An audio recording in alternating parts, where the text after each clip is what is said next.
ને પોતાના મુખારવિંદની આગળ પરમહંસની સભા ભરાઈને બેઠી હતી.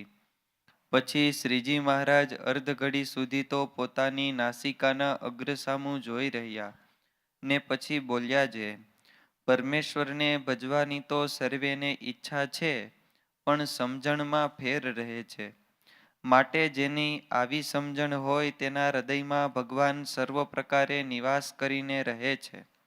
તેની વિગત જે એમ સમજતો હોય જે, આ પૃથ્વી જેની રાખી સ્થિર રહી છે ને ડોલાવી ડોલે છે, તથા આ તારામંડળ જેનું રાખ્યું અધર રહ્યું છે, તથા જેના વરસાવ્યા મેઘ વર્ષે છે, તથા જેની આજ્ઞાએ કરીને સૂર્ય ચંદ્ર ઉદયસ્તપણાને પામે છે, તથા ચંદ્રમાની કળા વધે ઘટે છે, તથા પાળ વિનાનો સમુદ્ર જેની મર્યાદામાં રહે છે, તથા જળના બિંદુમાંથી મનુષ્ય ઉત્પન્ન થાય છે, અને તેને હાથ પગ નાક કાન એ આદિક 10 ઇન્દ્રિયો થઈ આવે છે, તથા આકાશને વિશે અધર જળ રાખી મૂક્યું છે, અને તેમાં ગાજવીજ થાય છે, એવા અનંત આશ્ચર્ય છે તે સર્વે મને મળ્યા એવા જે ભગવાન તેના કર્યા જ થાય છે.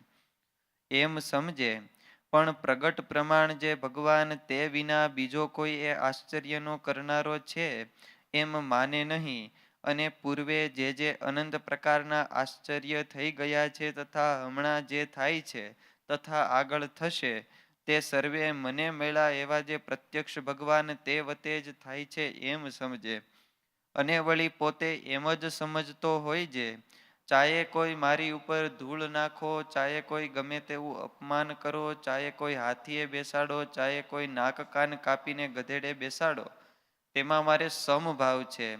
તથા જેને રૂપવાન એવી યૌવન સ્ત્રી તથા કુરૂપવાન સ્ત્રી અથવા વૃદ્ધ સ્ત્રી તેને વિશે તુલ્ય ભાવ રહે છે, તથા સુવર્ણનો ઢગલો હોય તથા પથ્થરનો ઢગલો હોય તે બેયને જે તુલ્ય જાણે છે, એવી જાતના જ્ઞાન ભક્તિ વૈરાગ્યાદિક જે અનંત શુભ ગુણ તેને યુક્ત જે ભક્ત હોય તેના હૃદયમાં ભગવાન નિવાસ કરે છે. પછી તે ભક્ત જે તે ભગવાનને પ્રતાપે કરીને અનંત પ્રકારના ઐશ્વર્યને પામે છે, ને અનંત જીવના ઉદ્ધારને કરે છે, અને એવી સામર્થ્યે યુક્ત થકો પણ અન્ય જીવના માન અપમાનને સહન કરે છે, એ પણ મોટી સામર્થ્ય છે. કાજે સમર્થ થકા ઝરણા કરવી તે કોઈથી થાય નહીં. એવી રીતે ઝરણા કરે તેને અતિ મોટા જાણવા. અને એ સમર્થ તો કેવો છે, એના નેત્રમાં ભગવાન જોનારા છે. તે માટે બ્રહ્માંડમાં જેટલા જીવ પ્રાણી છે તેના નેત્રને પ્રકાશ કરવાને સમર્થ થાય છે, અને એના પગમાં ચાલનારા ભગવાન છે. તે માટે બ્રહ્માંડના સર્વ જીવના પગને વિશે ચાલવાની શક્તિને પોષણ કરવાને એ સમર્થ થાય છે. એમ એ સંતની સર્વે ઇન્દ્રિયોમાં ભગવાન રહ્યા છે. તે માટે એ સંત તો બ્રહ્માંડમાં સર્વે જીવોના ઇન્દ્રિયોને પ્રકાશ કરવાને સમર્થ થાય છે. માટે એ સંત તો સર્વ જગતના આધાર રૂપ છે. તે તુચ્છ જીવનું અપમાન સહે તે એમની એ અતિશય મોટપ છે, અને એવી રીતની ક્ષમાવાળા છે તે જ અતિ મોટા છે. અને જે આંખો કાઢીને પોતાથી ગરીબ હોય તેને બીવરાવે છે, ને મનમાં જાણે છે હું મોટો થયો છું, પણ એ મોટો નથી, અથવા સિદ્ધાઈ દેખાડીને લોકોને ડરાવે છે, એવા જે જગતમાં જીવ છે તે ભગવાનના ભક્ત નથી, એ તો માયાના જીવ છે, ને યમપુરીના અધિકારી છે. અને એવાની જે મોટપ છે તે સંસારના માર્ગમાં છે.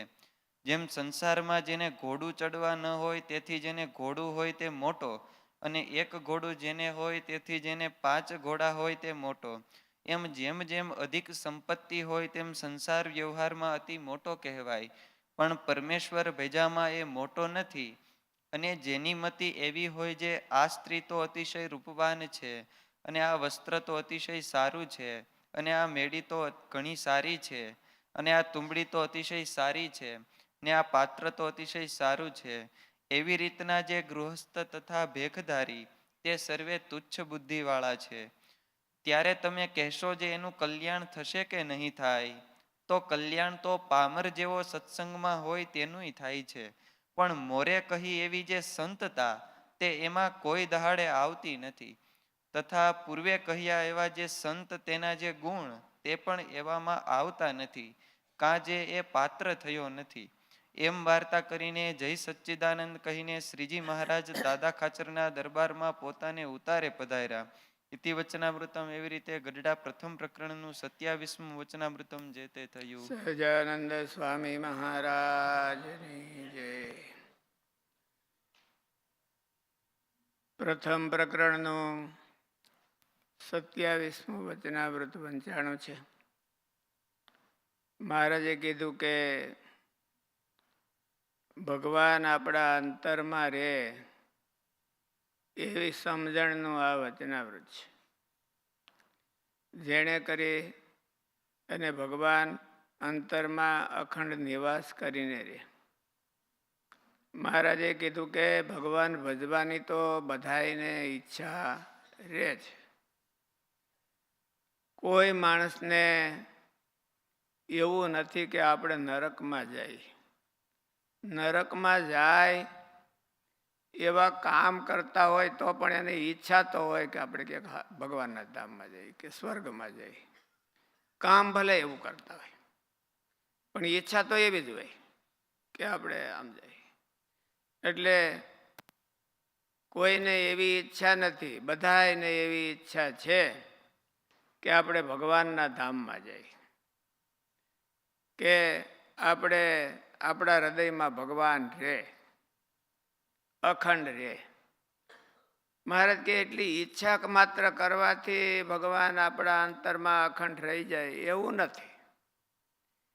એને અનુરૂપ આપણે અંતઃકરણ અને શરીર છે એને કેળવવું પડે છે, એક્સરસાઇઝ કરવી પડે છે.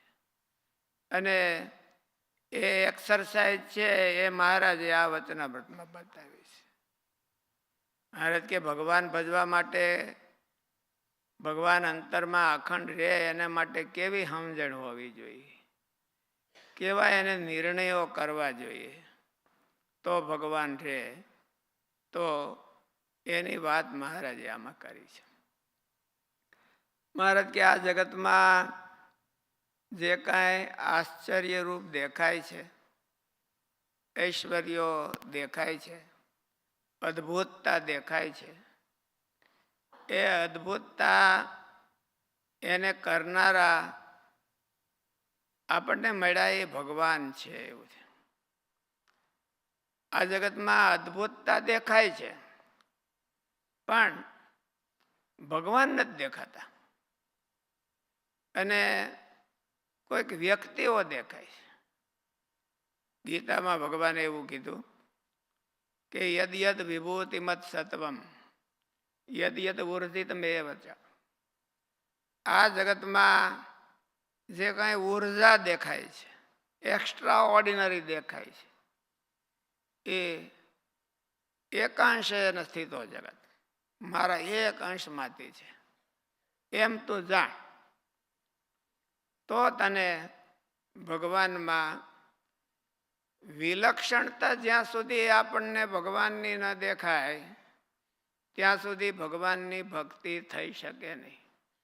કોમનમાં દેખાય કે બીજા જેવા આ છે, આ જેવા બીજા છે, તો આપણને એમાં કંઈ આપણું મન ચોંટે નહીં.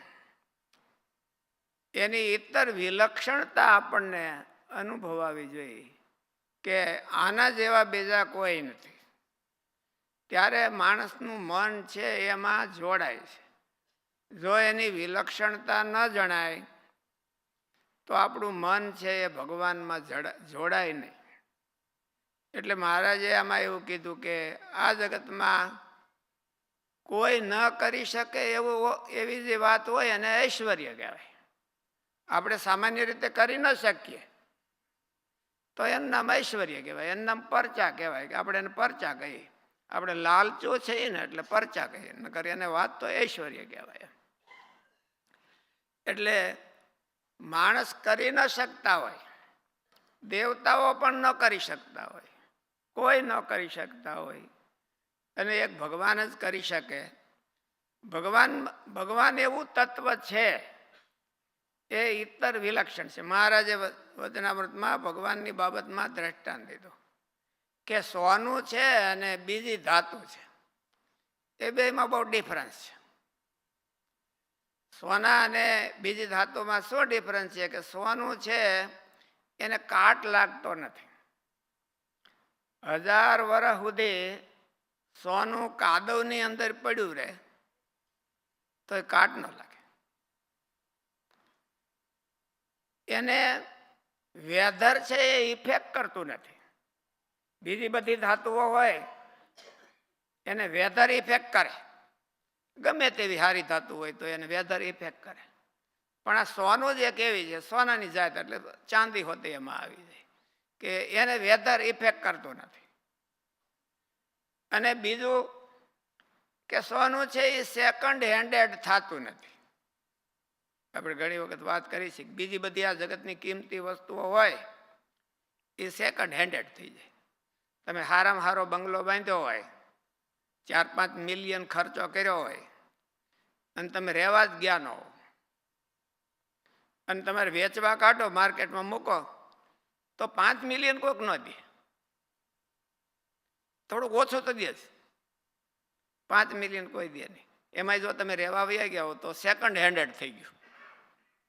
એના કરતાં તમે ગાડી લીધી હોય BMW કે મર્સિડીઝ કે અત્યારે બહુ કિંમતી આવતી હોય છે ટેસ્લા, એવી બધી ગાડી સારી લીધી હોય અને તમે 5-15 દિવસ હાંકી હોય અને પછી એને વેચવા કાઢો તો કિંમત ન દે એટલી, થોડું ઘણું તો કાપી જ નાખે.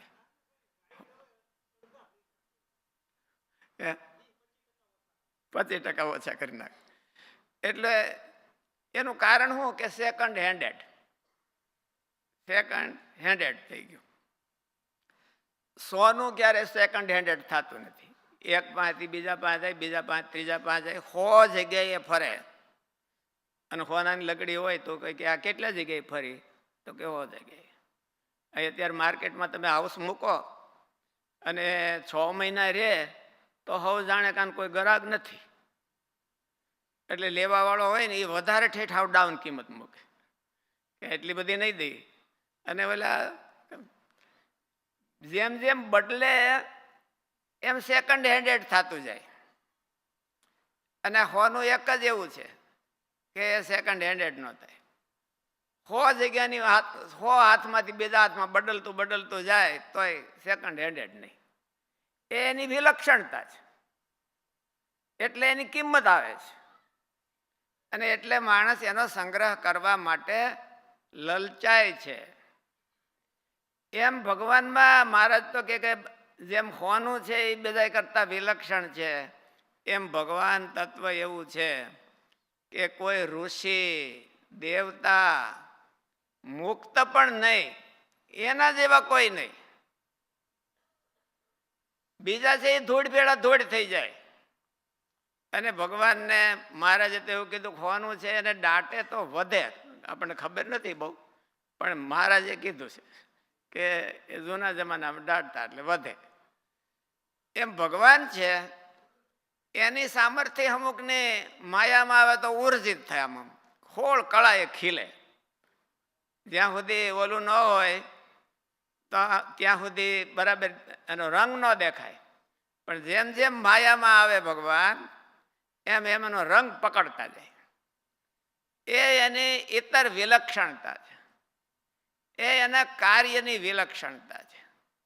અને જ્યાં સુધી એની વિલક્ષણતા આપણને ન દેખાય ત્યાં સુધી એક કોમન તરીકે ગણાય. આપણું મન છે એમાં જોડાય નહીં.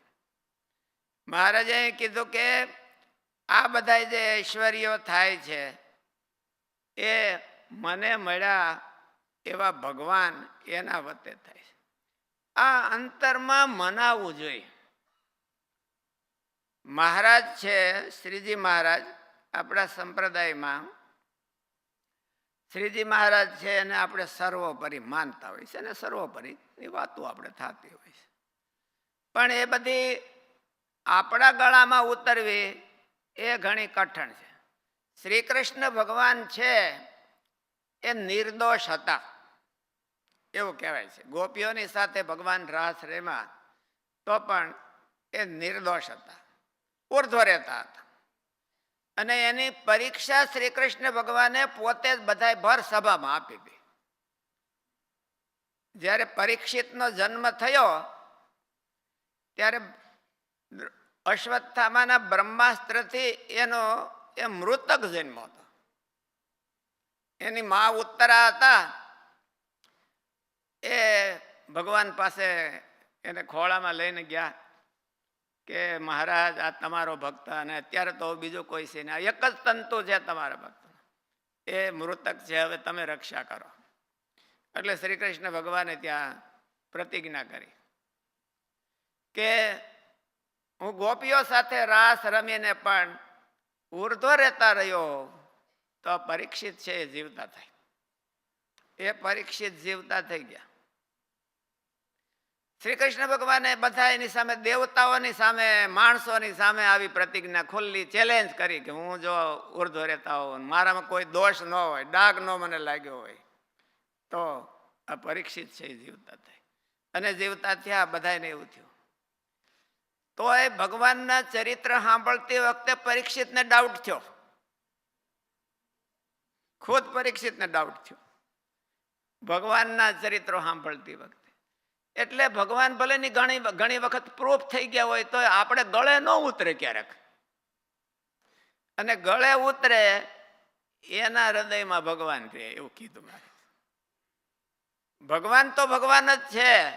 એને અનેક ઋષિઓ, આપણા બધા સંતો, એ અનેક વાર એને સર્ટિફિકેટ આપી દીધું છે, આ ભગવાન છે એ આવા છે, સ્વામિનારાયણ ભગવાન છે એ આવા છે. પણ એના સર્ટિફિકેટ આપણને ગળે ઉતરવા જોઈએ ને.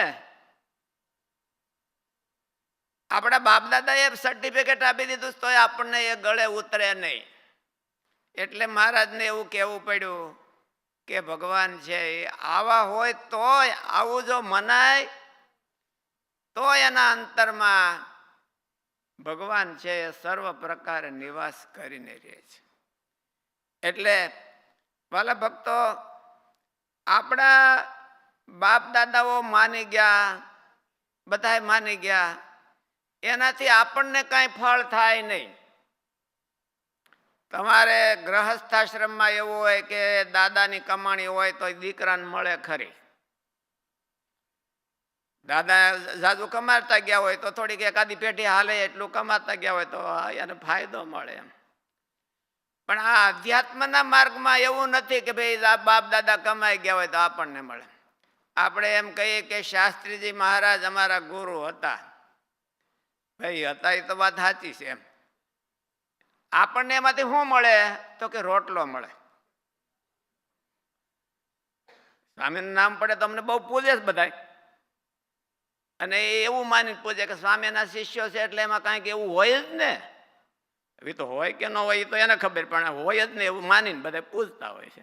એટલે રોટલો મળે, એની સમજણ ન મળે આપણને, એ તો આપણે મેળવવી પડે.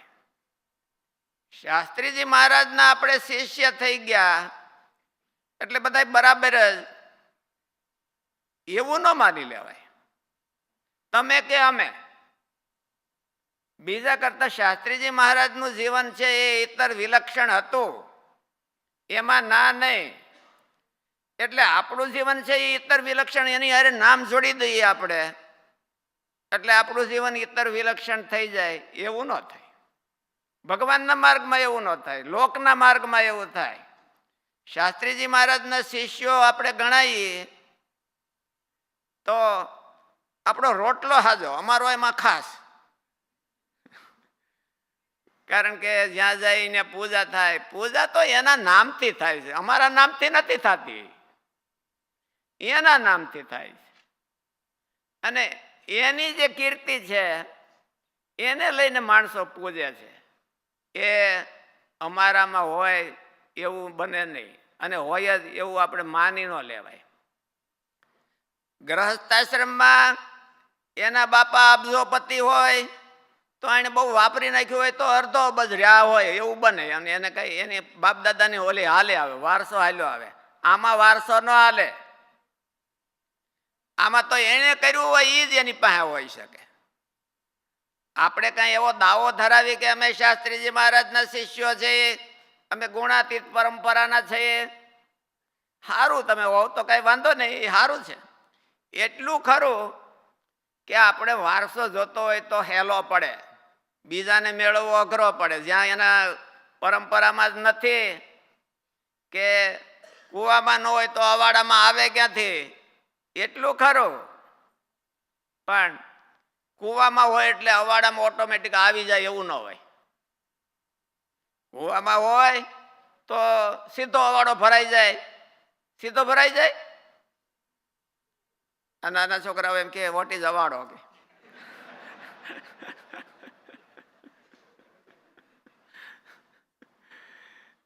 Krishna do you know અવાડો?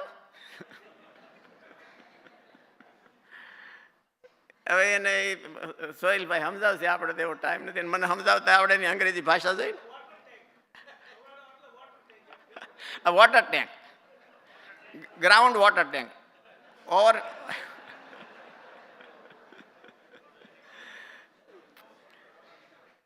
એટલે કૂવામાં હોય એટલે અવાડામાં આવી જાય એવું અર્થ નથી થતો. આપણી પરંપરામાં જે બહુ મહાન થઈ ગયા હોય તો આપણે મહાન જ હોઈએ, મહાનના દીકરા મહાન એવું ન હોય. એટલે મહારાજે એવું કીધું કે આપણને વિશ્વાસ આવે, એની ઇતર વિલક્ષણતા જો સમજાય તો જ આપણા હૃદયમાં ભગવાન આવે. આપણા બાપદાદા માની ગયા, ગોપાળન સ્વામી માની ગયા, ને એને મહારાજ, એને તો મહારાજને હારા મૂલવા. એટલે વ્યક્તિ તંત્રમ ઉપાસનમ, ઉપાસના છે ભગવાનનો મહિમા સમજવાનો છે, એ તો વ્યક્તિએ સ્વતંત્ર સમજવાનો છે. આપણા બાપ દાદા સમજી ગયા એટલે એનો બેનિફિટ આપણને મળી જાય એવું જરાય ન હોય, એવું જરાય ન હોય. આપણા બાપ દાદા સમજી ગયા, આપણને હેલું એટલું પડે કે આપણે સમજવું હોય તો આપણે એની ભેળા ઘણી વાર રહ્યા હોય, અને એનો વારસો આપણને એમાં હેત હોય એટલે જલ્દી આપણા હૃદયમાં આવે, એટલો આપણને બેનિફિટ થાય. પણ આપણે ઓટોમેટિક આવી જાય, કાંઈ કરીએ નહીં તો આપણને આપણામાં બધું એ આવી જાય એવું અર્થ નથી. તમારામાં હું કે અમારામાં હું, બધામાં એવું થાય. એટલે મહારાજે એવું કીધું કે જેના હૃદયમાં, જેને ભગવાનને ભજવાની ઈચ્છા છે અને ભગવાનને પોતાના હૃદયમાં અખંડ રાખવાની ઈચ્છા છે, તો એક તો એને પૂર્વે જે આપણા બાપ દાદાઓ થયા એની માન્યતા આપણને ગળે ઉતરવી જોઈએ. ક્યારેક ગળે ઉતરે એવી ન હોય તો પણ ઉતરવી જોઈએ. તો આપણા હૃદયમાં જેમ એના હૃદયમાં ભગવાન રહ્યા હતા એવી રીતે આપણા હૃદયમાં પણ ભગવાન રે એવું મહારાજે આ વતનામ કીધું. બીજો મુદ્દો એ કીધો કે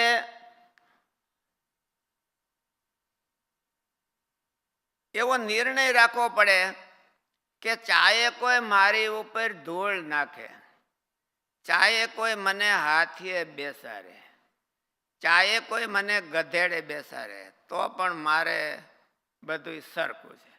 હાથીએ બેસાડે એટલે સન્માન કરે, અને ગધેડે બેસાડે એટલે અપમાન કરે, ધૂળ નાખે. એનો મિનિંગ શું સમજવો? તો કે એનો મિનિંગ એ છે કે આપણે ભગવાન ભજતા હોઈએ અને કોઈ આપણું અપમાન કરે. પ્રહલાદ ને એનો બાપ છે એ એનાથી વિરુદ્ધમાં ગયો તો એનું કારણ શું હતું? કેવળ ને કેવળ કે તું નારાયણનું નામ મૂકી દે, નારાયણનું નામ મૂકી દે તો આગળ ને આગળ તારો રાજ્યાભિષેક કરી દઉં, અડધું રાજ તને આપું, કોઈ દેવતા પણ તારી સામું ન જોઈ શકે એવી તને સત્તા આપું, ભગવાનનું નામ મૂકી દે. તો પ્રહલાદે કેવળ ને કેવળ ભગવાનના નામ ખાતર એટલી બધી ચેલેન્જ ઝીલી, એટલું સહન કર્યું. અહીંયા મહારાજ કે ધૂળ નાખે તો ધૂળ નાખે તો એનો અર્થ એવો નથી કોઈ એની જાણે ધૂળ નાખે એવું નહીં. આપણે સ્વામિનારાયણ ભગવાનનું કામ કરતા હોઈએ, આપણે સ્વામિનારાયણ ભગવાનના કહેવાતા હોઈએ, આપણે શાસ્ત્રીજી મહારાજના કે ગુરુકુળના કહેવાતા હોઈએ, તો આપણને એને બદલે કંઈક સહન કરવું પડે તો આપણી તૈયારી હોય. આમાં તો મહારાજે તો સ્વામિનારાયણ ભગવાનનું કીધું છે કે સ્વામિનારાયણ ભગવાનના આપણે કહેવાતા હોઈએ અને એનું કેવરાવું છે, એના બદલામાં આપણી ઉપર કોઈ ધૂળ નાખે ને આપણને ગધેડે બેહારે એટલે સમાજમાં ફજેત કરે કે સ્વામિનારાયણ અત્યારે હાલે જ છે ને એવું બધું કે આવા છે એવું બધું હાલે. તો આપણે મનમાં સંકોચ થતો હોય કે મારું આ તો બહુ સારું, આને હવે આપણે હંકેલ લઈ અને રાખવા હોય તો સાનું મના રાખીએ ભગવાનને, પણ બહુ બહાર ન બતાવીએ કે અમે સ્વામિનારાયણ છીએ, એવું ન બતાવીએ. ચાહે કોઈ મારી ઉપર ધૂળ નાખે તો એનો મને સંકોચ નથી, અને ચાહે કોઈ મને હાથીએ બેસાડે તો એનો મને બહુ હરખ નથી. એનાથી નિર્લિપ્ત રહેતા શીખવું જોઈએ. સ્વામિનારાયણ ભગવાનને નામ ઉપર આપણને માન મળે, એમાં તમને તો ઠીક, તમને તો બહુ માન ન મળે, પણ અમને માન મળે છે ત્યારે. અને માન મળે છે ને અમે ફૂલાઈ જાય કે આ મારામાં હું પણ છું, કોઈ કામનો, એવું નિષ્કળન સામે લખ્યું કે આપણામાં પણ હોતે કાંઈક છે એવું માનવા લાગી જાય તો ભગવાન એના અંતરમાં ન રહે, એવું મહારાજે કીધું. અહીં વતનામૃતમાં કીધું. ચાહે કોઈ મારા ઉપર ધૂળ નાખે કે ચાહે કોઈ ગધેડે બેહારે કે ચાહે કોઈ હાથીએ બેહારે તો એ મારે સમ છે, મારે એની હારે કોઈ રિલેશન નથી.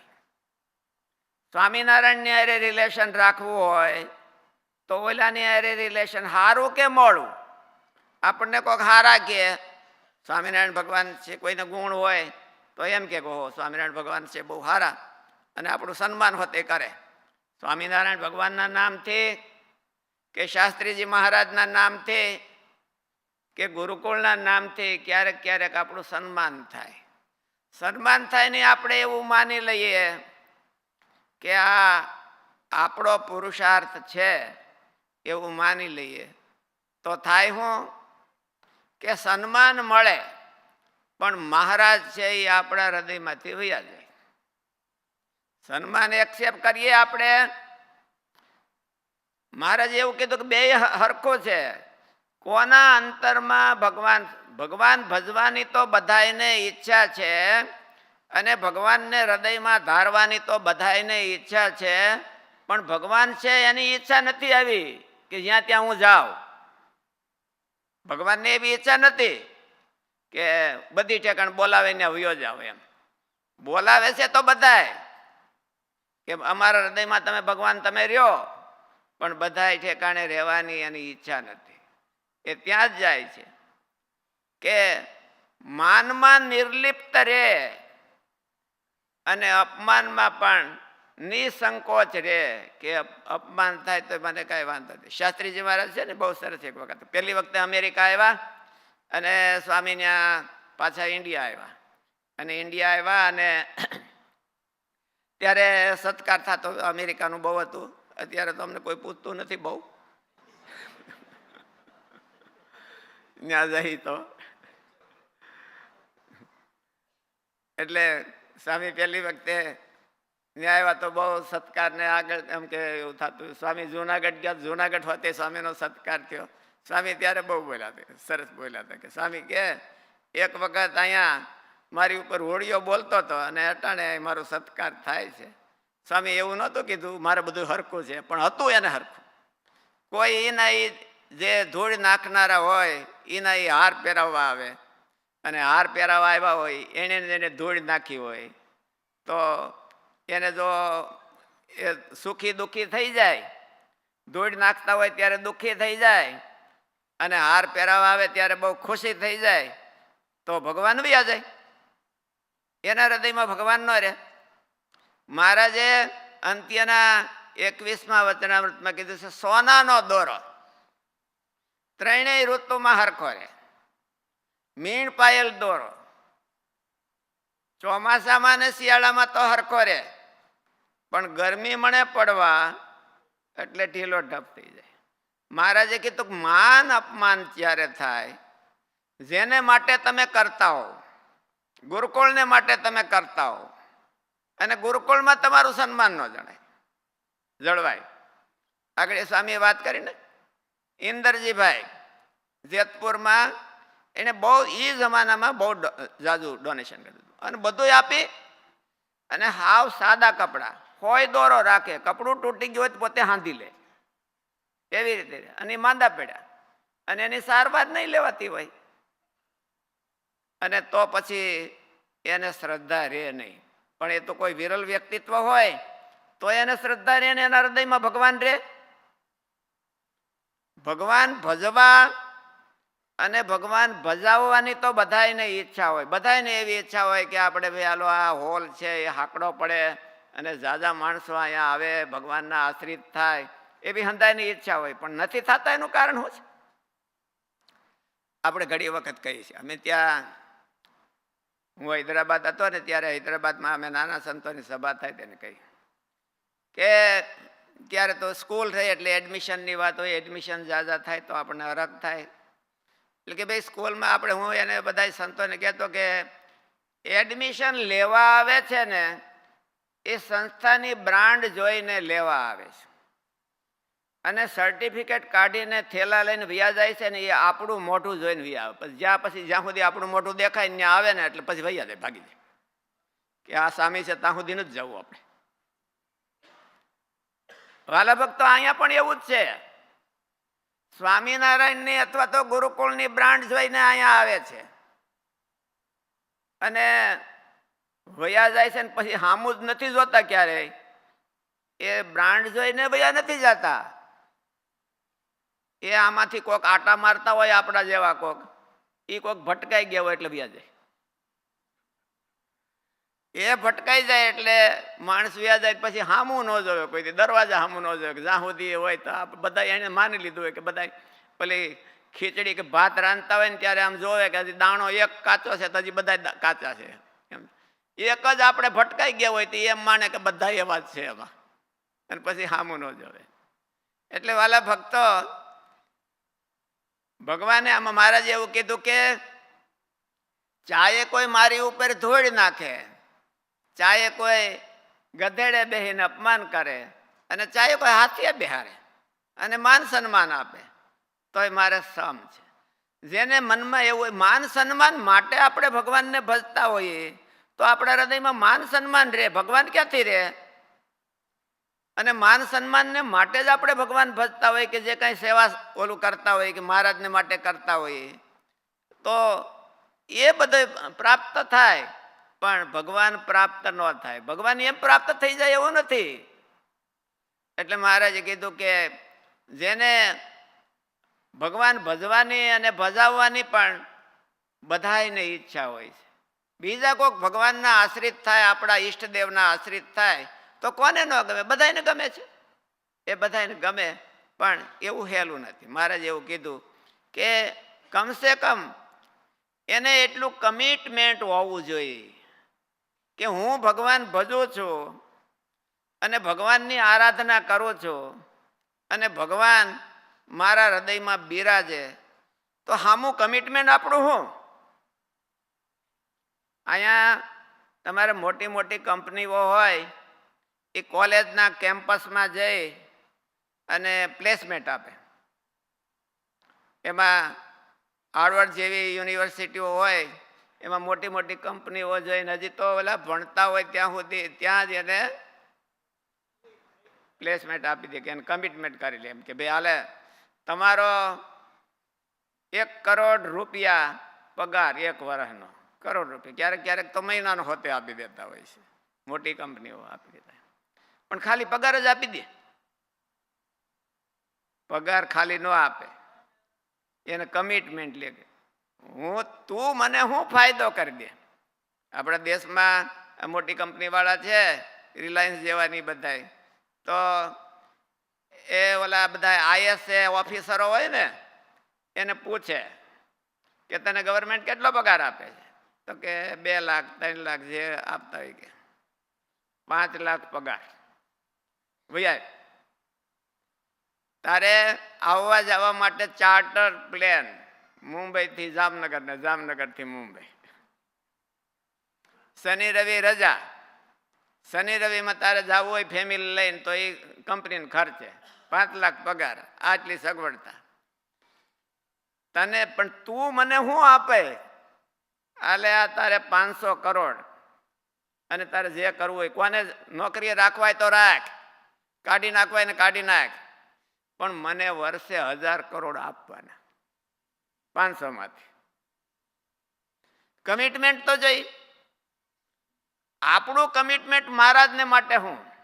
મહારાજ આપણને એમ કીધું, મારા જનને અંતકાળે જરૂર મારે આવવું, વિરુદ્ધ મારું ને બદલે તે સર્વે જનને જણાવવું. હું તમને ધામમાં તેડી જાઉં છું, આ જન્મ મરણ મુકાવીને બધું કરી દઉં છું, પણ કાંઈક કમિટમેન્ટ જોઈ. એટલે મહારાજે કીધું કે આ કમિટમેન્ટ છે.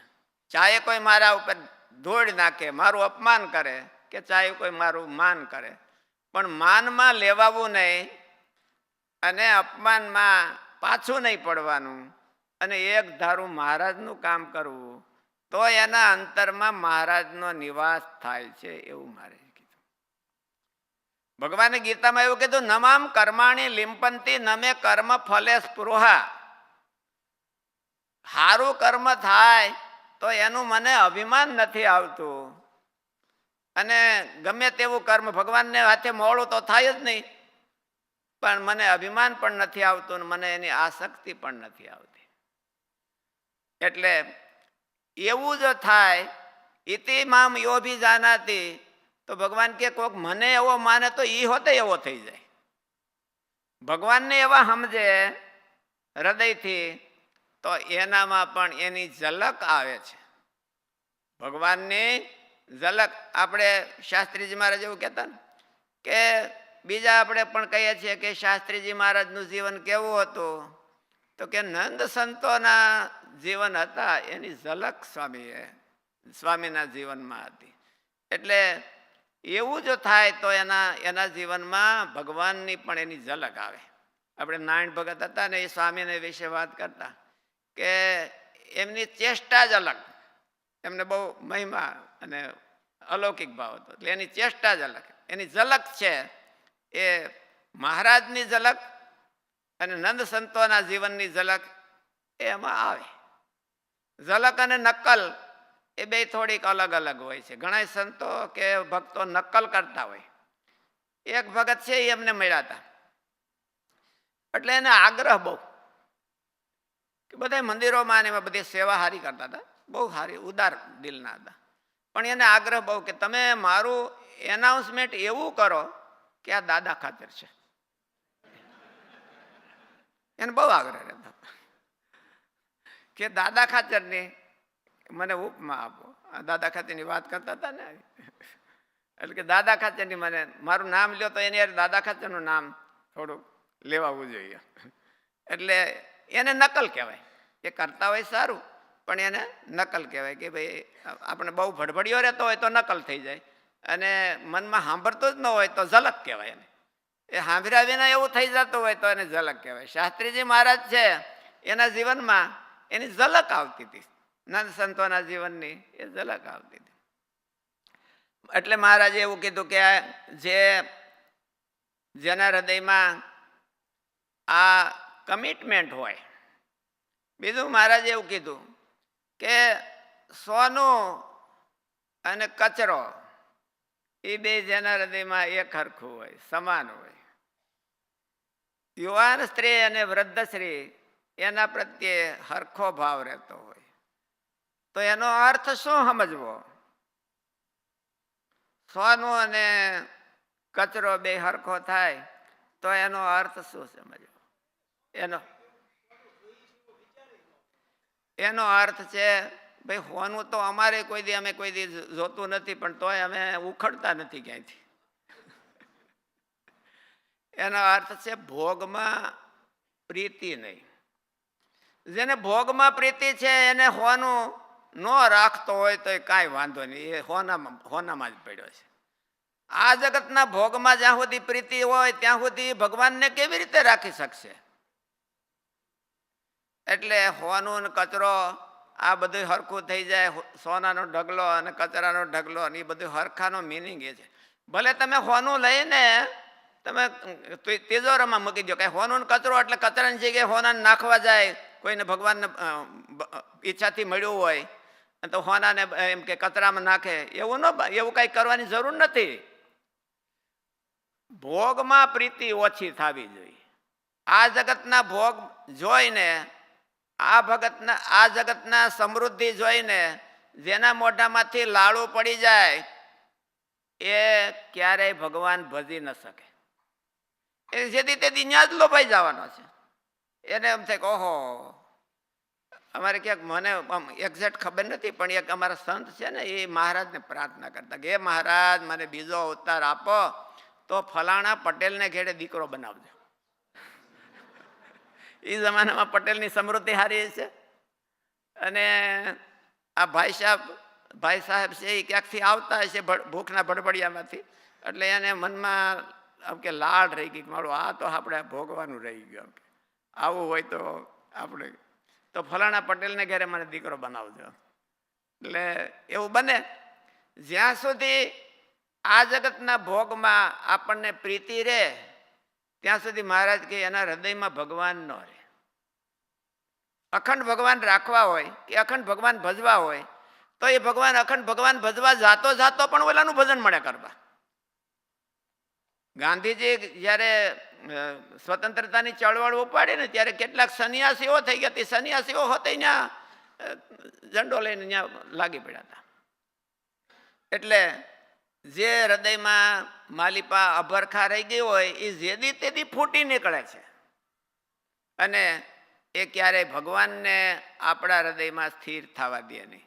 એટલે મહારાજે એવું કીધું કે એવો જે ભગવાનનો ભક્ત છે જેને આ જગતના ભોગમાં ક્યાંય પ્રીતિ નથી, એ પ્રીતિ ઉખેડવી જોઈએ આપણે.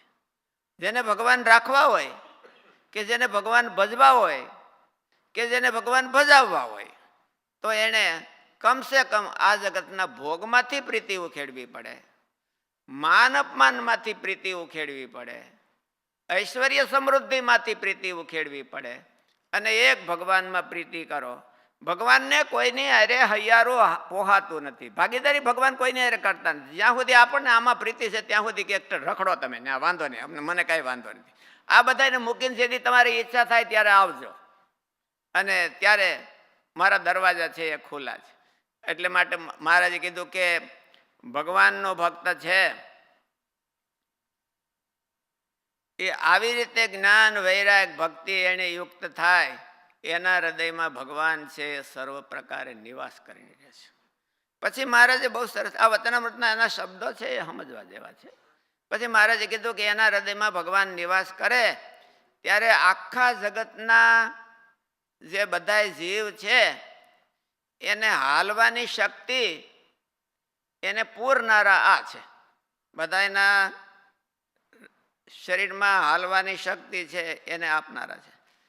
માની લો કે કોઈ એવા મહાપુરુષ હોય અને એ મહાપુરુષ અહીં જીવતા હોય. સ્વામી, એક દયાળુનો પ્રશ્ન છે. સ્વામીનો એક પ્રશ્ન છે કે કચરો અને કંચન, એવો જ પ્રશ્ન છે ને સાહેબ? કચરો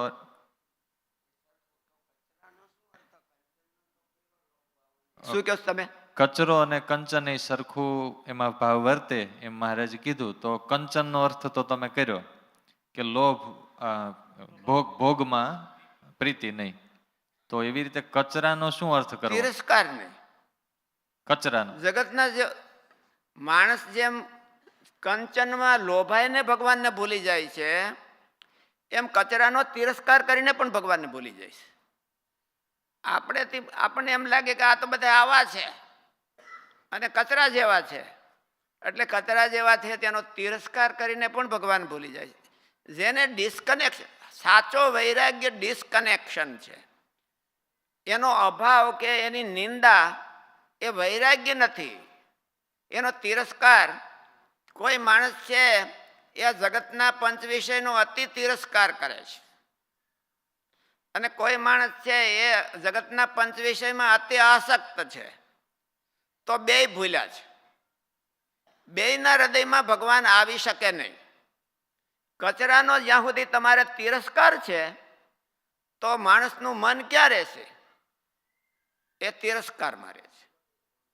એટલે એનું ચિંતન થાય. જે વસ્તુનો આપણને વધારે તિરસ્કાર છે એનું ચિંતન આપણને થાય છે, અથવા તો જે વસ્તુની વધારે આપણને આસક્તિ છે તો એનું આપણને ચિંતન થાય છે. અને કાં તો કે આપણને ભોગનું ચિંતન થાય છે, કાં તો કે આપણને એક્સ્ટ્રા ઓર્ડિનરી હોય ને આપણે કરી ન શકતા હોય, એમાં કાંઈ લેવા દેવા ન હોય આપણે, પણ ફલાણા ભાઈની સમૃદ્ધિ એ જોઈને આપણને મનમાં એમ કે થાય, આપણું મન પાણી પાણી થઈ જતું હોય તો આપણું મન ત્યાં તણાઈ જાય. મન તણાઈ જાય એટલે આ બધા ભગવાનને અંતરમાં રાખવાના એમ કે રેડ લાઇટ છે, કે આવું હોય તો ભગવાન અંતરમાં આપણે રાખી ન શકીએ. ભગવાન તો રહેવા તૈયાર છે પણ આપણે કાયમી રાખી ન શકીએ.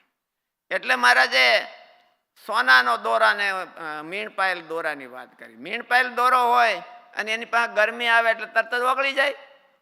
એટલે જ્યાં આ બધા કાંઈ નહીં તો આપણે માનો કે કોઈ તિરસ્કારને પાત્ર હોય ને કાંઈ નકામી વસ્તુ હોય તો એનો આપણે તિરસ્કાર મણી કરવા, આપણે કંઈક બહુ સારા થઈ ગયા હોય અને બીજા આપણા કરતાં આપણી કમ્પેરિઝનમાં કંઈક થોડાક કરી ન શકતા હોય, આપણા હૃદયમાં જ્યારે તિરસ્કાર વૃત્તિ ઊભી થઈ ત્યારે આપણું મન ચિંતન ભગવાનનું નહીં કરે, પણ એ સામું જેનો તિરસ્કાર કરીએ છીએ એનું ચિંતન કરશે. એનું ચિંતન કરશે તો એનું વેસ્ટેજ ટાઈમ છે, ટાઈમ ઓફ વેસ્ટેજ.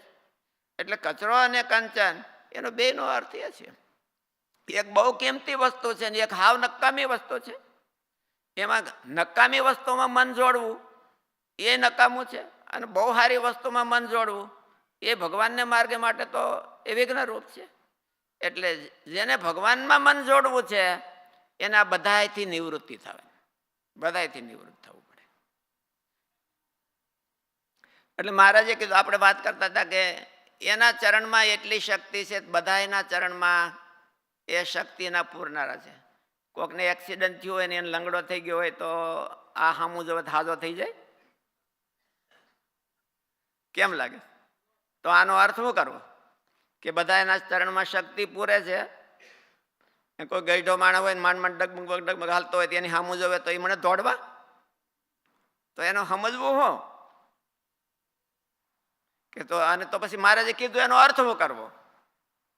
મહારાજે કીધું શું કયો? એટલે આધ્યાત્મિક રીતે એની ઇન્દ્રિયોમાં શક્તિના પૂરનારા એ છે. ભગવાનને રસ્તે હાલવાની શક્તિ સત્પુરુષ પાસેથી જ મળે છે. આપણે જે ભગવાનને રસ્તે હાલ્યા એ આપણે ઘરની લઈને નથી આવ્યા. ભગવાનને રસ્તે હાલવાની શક્તિ એનો અર્થ એવો છે કે જગતના જીવમાં જેને ભગવાનને રસ્તે હાલવું હોય તો આખા જગતને ભગવાન ભજાવે એવા એનામાં એટલી શક્તિ હોય છે. આખા જગતને પણ ભગવાન ભજાવી શકે અને એને ગાઈડલાઈન આપી શકે ભગવાન પાસે જવાની, એવી એનામાં શક્તિ છે ભગવાનને પ્રતાપે કરીને. એટલે એ ભગવાનમાં એના નેત્રમાં ભગવાન રહ્યા છે. એને ભગવાન બધા એના નેત્રને એ જોવાની શક્તિ આપે છે. જોવાની કઈ? ભગવાનને જોવાની.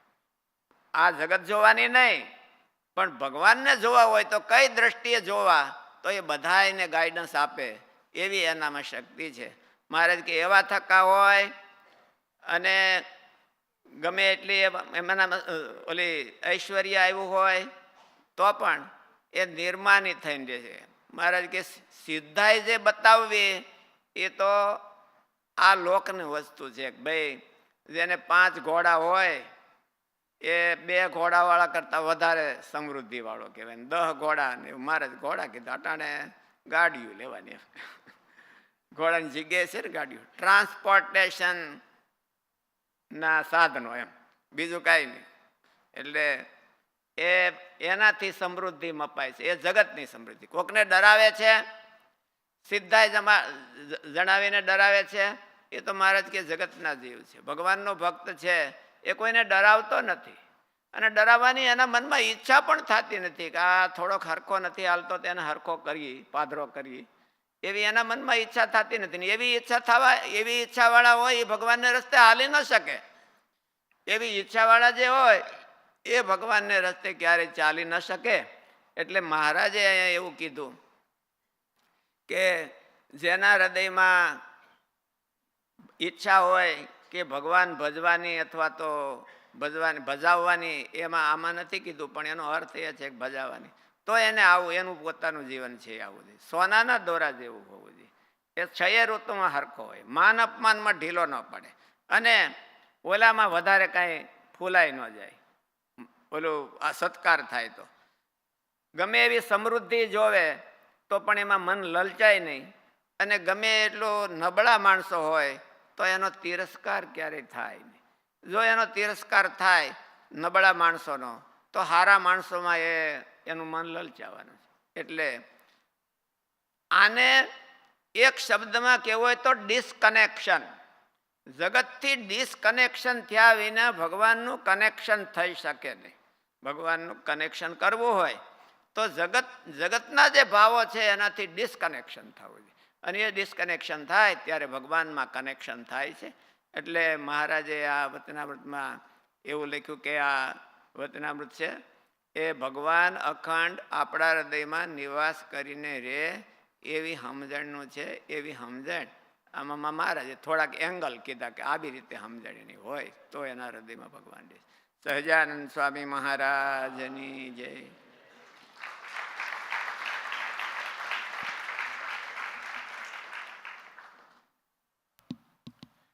અત્રે આપણે સ્વામીજી સ્વામિનારાયણ. એક પ્રશ્ન હતો કે આમાં કમિટમેન્ટની વાત આવી કે આપણું કમિટમેન્ટ એવું હોય કે માન અપમાન થાય તો એમાં ઢીલો ન પડે.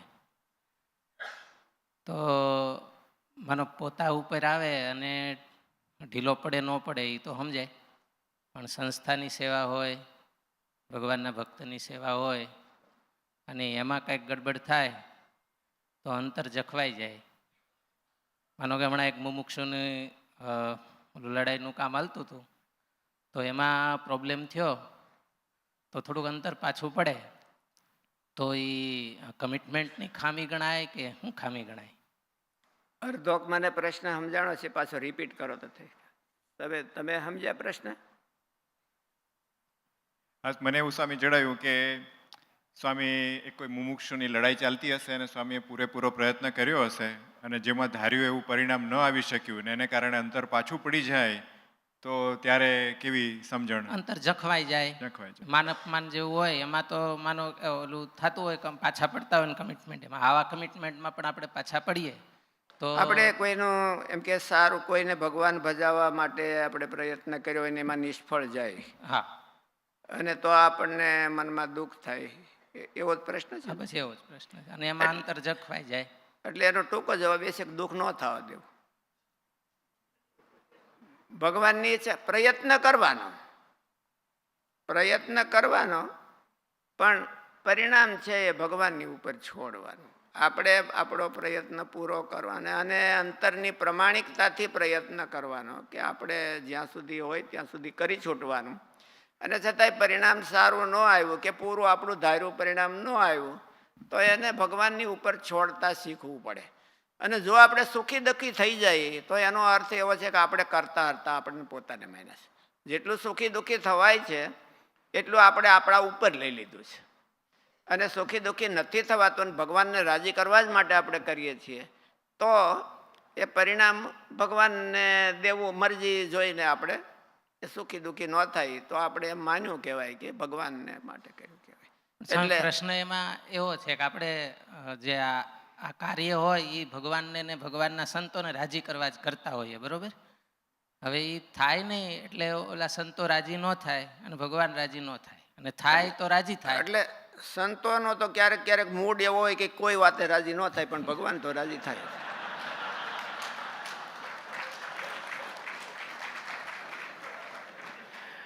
એમ સાચા હોય તો રાજી થાય, ન થાય એવું ન હોય. પ્રયત્ન જોઈને રાજી થાય. મોટા પુરુષો હોય એ પ્રયત્નને જોવે છે કે મહારાજે વચનામૃતમાં કીધું કે એની આગળ આવ્યા હતા અને એને કામ નહોતું થયું, એટલે ભગવાન તો અંતર્યામી છે એટલે એ રાજી થાય છે. એટલે આપણે મુખ્ય ભગવાનને રાજી કરવાનો પ્રયત્ન રાખવાનો, અને બીજા થાય તો વધારે સારું કહેવાય. મોટા પુરુષો રાજી થાય. ઘણી વખત મોટા પુરુષો હોય એ બધી ઉપર બેઠા હોય એટલે ઘણાની ઉપર રાજી થાય ને ઘણા ન થાય કે મારે એને મૂડ એવો હોય કે મારે નથી જ થવું, તો આપણે શું કરીએ? એટલે મોટા પુરુષો ક્યારેક ક્યારેક મૂડી હોય છે, એટલે જોઈને એવું કરવાનું.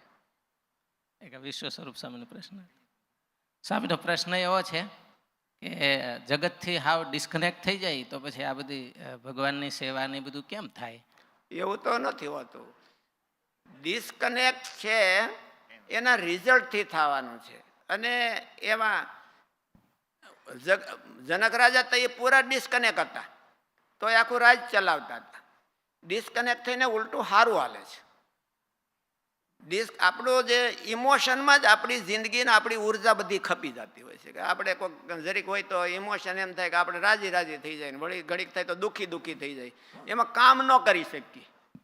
અને ઓલું જેને ડિસ્કનેક્ટ થાય એને એક જ મૂડ રહે છે કે મારે ભગવાનનું કામ કરવું, કે મારે ભગવાનને રાજી કરવાનું કામ કરવું. એટલે એનો મૂડ વયો નથી જતો, મૂડ તો રહે છે. પણ આ બાબતમાં ડિસ્કનેક્ટ અને કનેક્શન, ડિસ્કનેક્શન છે એ જગત તરફનું ડિસ્કનેક્શન. એનો અર્થ એવો નથી કે આપણે ભગવાન તરફનું ડિસ્કનેક્શન થઈ જાય છે.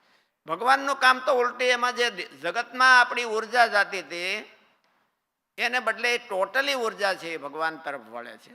એટલે એમાં ભગવાનનું કામ થાય છે, આપણા મોક્ષનું કામ થાય છે. ડિસ્કનેક્શન છે જગત તરફથી થવાનું. જગતના પરિણામો, ઊંચ નીચ પરિણામો છે કે ભાઈ આ સમૃદ્ધિ કહેવાય ને આ ઓલું કહેવાય, આ માન કહેવાય ને આ અપમાન કહેવાય. અને એમાં આપણી ઉર્જા, આપણી ઇમોશનમાં આપણી ઉર્જા ખર્ચાતી હોય છે. એ ઇમોશનમાં આપણી એ જગતની ઇમોશનમાં આપણી ઉર્જા ન ખર્ચાય તો આપણે વધારે ભગવાનને માર્ગે કામ કરી શકતા હોઈએ છીએ. સ્વામી, એક આને રિલેટેડ જ પ્રશ્ન છે. ભગવાન કે સત્પુરુષનું કોઈ કામ સોંપેલું હોય અને એમના અંતરની ઈચ્છા હોય કે એ કામ થાય અને એના માટે આપણે પ્રયાસ કરતા હોઈએ અને એમાં પ્લસ માઇનસ રહેતું હોય, એને લઈને અંતરમાં પેલું રહે આપણને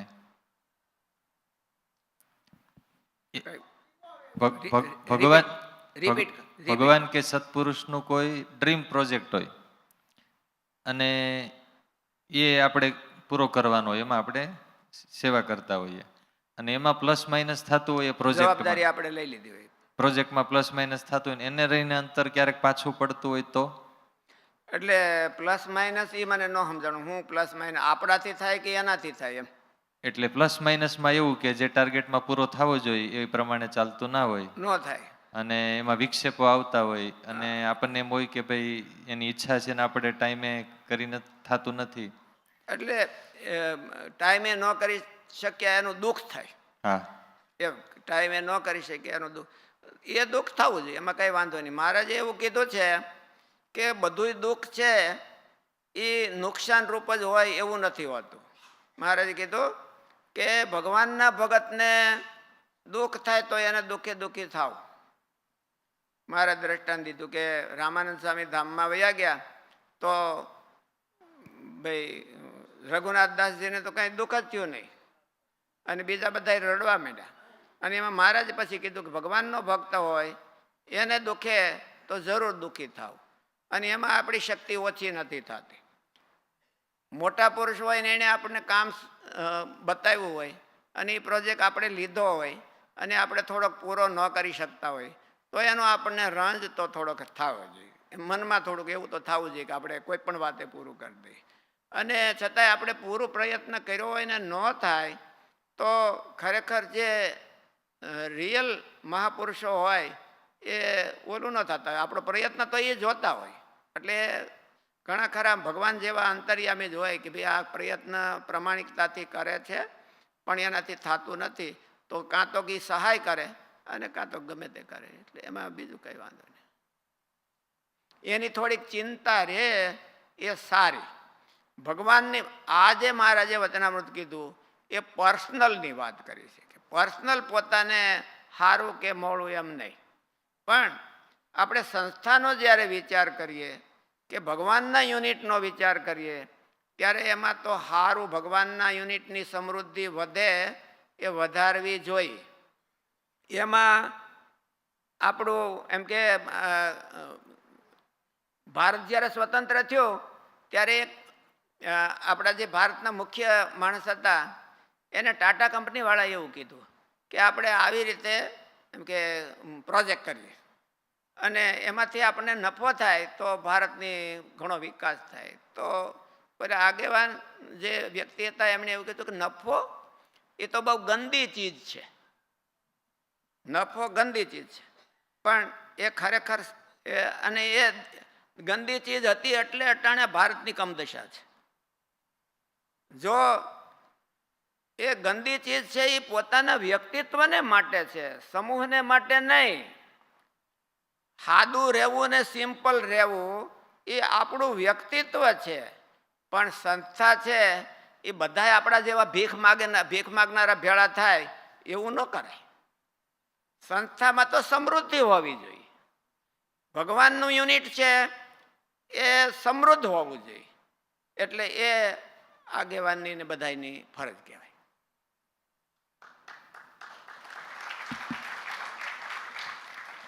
આજનું જે વચનામૃત હતું ભગવાન અખંડ નિવાસ કરીને રહે એવી સમજણનું, એનું મૂર્તિમાન ઉદાહરણ ગુરુદેવ શાસ્ત્રીજી મહારાજ હતા. શાસ્ત્રીજી મહારાજ વખતે જે દેના બેંકના સ્થાપક હતા નાનજી કાલિદાસ પોરબંદરના, એમણે સ્વામીને આવીને ઓફર કરેલી કે સ્વામી આ 1 લાખ રૂપિયા લ્યો, મંદિર કરો અને ઉપર નાનજી કાલિદાસ એવું તમે લખજો. સ્વામીએ ઘસીને ના પાડી દીધી. અને એ દિવસો તો આપણે બધા જાણીએ છીએ એમ ખૂબ કરકસરના દિવસો હતા, સંઘર્ષના દિવસો હતા. બાળકો માટે દૂધ, ઇવન દાંતણની પણ વ્યવસ્થા નહોતી. બોઇલરમાં પણ એ જૂના દાંતણ વાપરીને વાપરતા. એવી વખતે એ સમયમાં 1 લાખ રૂપિયાની પ્રલોભનનો ત્યાગ કરવો, એવા ઉમદા સિદ્ધાંતો ઉપર આપણી આ સંસ્થાનો બેઝ છે અને આપણે એને સતત યાદ કરતા રહેવું. અને આવી જે વાતો છે ને ભક્તો, એ ઘર સભામાં પોતાના બાળકોને કરવી કે આવા આપણા સંતો છે, આવી આપણી સંસ્થા છે, એના આપણે પરિવાર છીએ, તો એ બાળકોના પણ એવો ઉત્સાહ જાગે, બાળકોમાં પણ એવું જોમ જાગે. તો આ ખૂબ સુંદર અત્યારે આપણે અહીંયા શ્રવણ કર્યું. 2 મુખ્ય મુદ્દાઓ ભક્તોએ ધ્યાન રાખવાનું. બધાની ઈચ્છા છે ભગવાન અખંડ નિવાસ કરીને રહે એવી. સ્વામી થોડી પ્રશ્નોત્તરી છે. સોહિલભાઈ, હા, 1 મિનિટ. સ્વામીનો તમે જે અનુભવની વાત કરીને, અહીં દલાસમાં બનેલો છે અનુભવ શાસ્ત્રીજી મહારાજનો. એક હરિભક્ત સ્વામીજીના ઠાકોરજીની માટે સોનાનું ઘરેણું લાયા. ઠાકોરજીને પહેરાવ્યું પણ ખરું. અને સ્વામીને ખબર પડી. એ હરિભક્તને બોલાયા અને કહ્યું કે આ સોનાનો અછડો જે છે પ્રસાદીનો તમે ઘરે લઈ જાઓ. એ પેલા હરિભક્ત નારાજ થઈ ગયા કે કેમ? કે તમે એમને જે સોનાનું ઘરેણું આપ્યું ને, અમારા ઠાકોરજીને પિત્તરનું જ ઘરેણું શોભે છે, સોનાનું ના શોભે કે. કારણ કે સોનાનું આપો તો ઠાકોરજી બાજુ પર રહી જાય અને સોનામાં અમે ભરાઈ પડીએ. અહીંયા મારી આંખ આગળ બનેલો સાંભળેલો આ બનાવ છે, પ્રસંગ છે. પર્સનલ ઠાકોરજીને સોનાના ઘરેણા સ્વામી એ નતા રાખતા. હા, જો રાકેશભાઈ યાદ કરાવ્યું કે એવી જ રીતે એક બીજું પ્રલોભન આવેલું અને એમાં પણ સ્વામીને કીધેલું કે આ કોરો ચેક છે, તમે આવી જાઓ, લક્ષ્મીજી ચાંદલો કરવા આવી છે. સ્વામીએ ના પાડી કે લક્ષ્મીજી ચાંદલો કરવા આવી છે ને તમે એને ઠોકર મારો છો. તો કે લક્ષ્મીજીનો ચાંદલો નથી, આ તો મેષનો ચાંદલો છે. એવા સંતો આપણી જોડે છે. એવા સંતોના ચરિત્રો, એવા સંતોના પ્રસંગો વારે વારે સંભાળતા રહીએ તો આપણને જીવમાં બળ મળે અને આપણું જીવન પણ એ માર્ગે આગળ વધી શકે. સ્વામી, થોડાક પ્રશ્નો છે. ઓસ્ટ્રેલિયાના બાળકો જ પાછા જે પ્રશ્નો તૈયાર કર્યા છે. નીરજભાઈ, એમને માઇક આપજો. આ બાજુ છે. ઓકે, હો તે.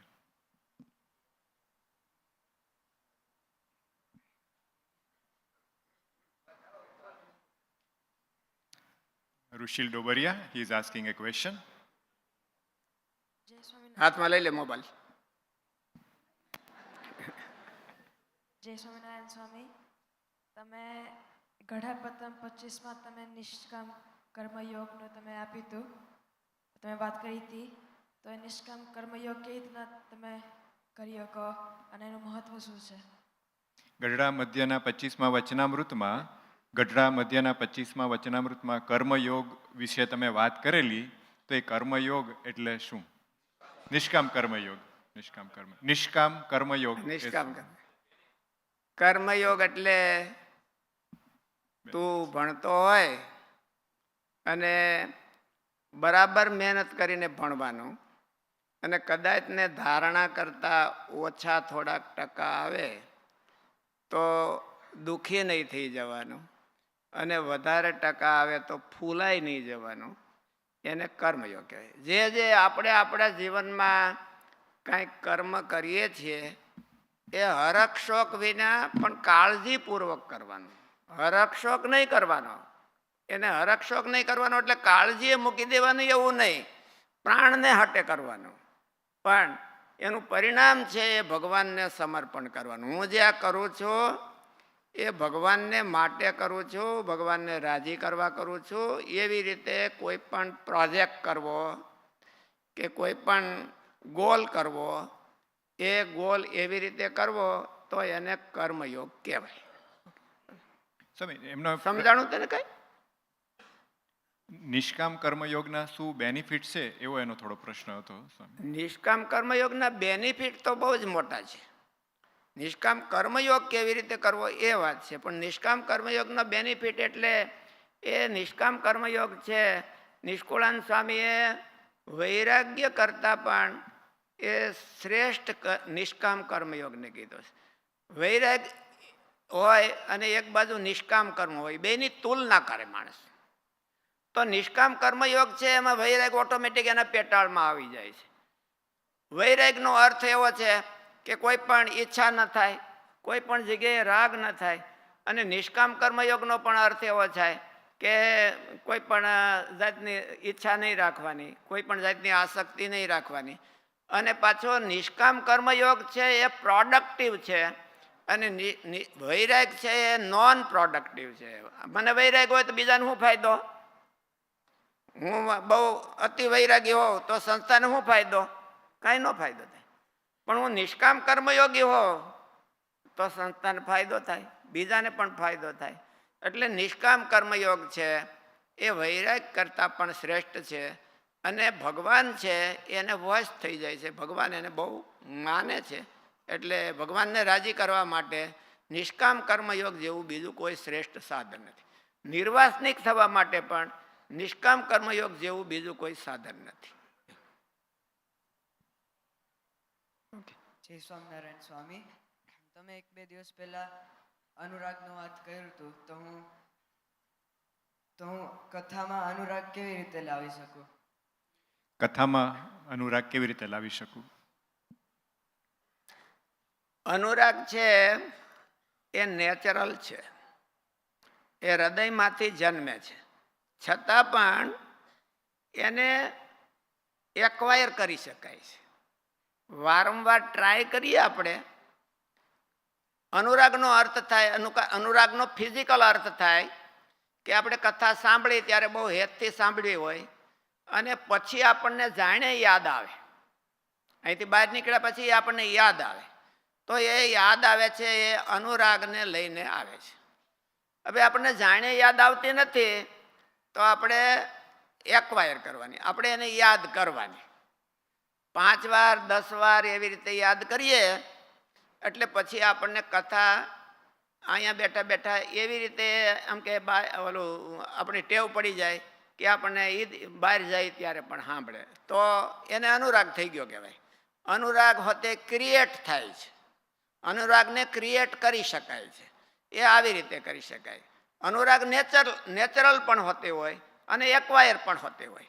એક્વાયર કરીને આપણે કરીએ, એક્વાયર એટલે એની એક્સરસાઇઝ કરીને કરીએ, એ એક્વાયર રીતે પણ અનુરાગ થઈ શકે અને નેચરલ રીતે પણ થઈ શકે. નેચરલ આપણી પાસે નથી તો આપણે એક્વાયર કરવાનો, એક્વાયર કરવા માટે મહેનત કરવી પડે. મહેનત કરીએ એટલે પછી આપણને થોડોક ટાઈમ મહેનત કરીએ એટલે એ નેચરલ જેવો થઈ જાય, નેચરલ કરતાં પણ સ્ટ્રોંગ થઈ જાય. અત્યારે હવે પ્રશ્નોત્તરી આપણે અહીંયા સ્વામી સંપૂર્ણ કરીએ, કારણ કે સંતોનું આજે આપણે પૂજન પણ બધા સંતોનું કરવું છે, સાથે સાથે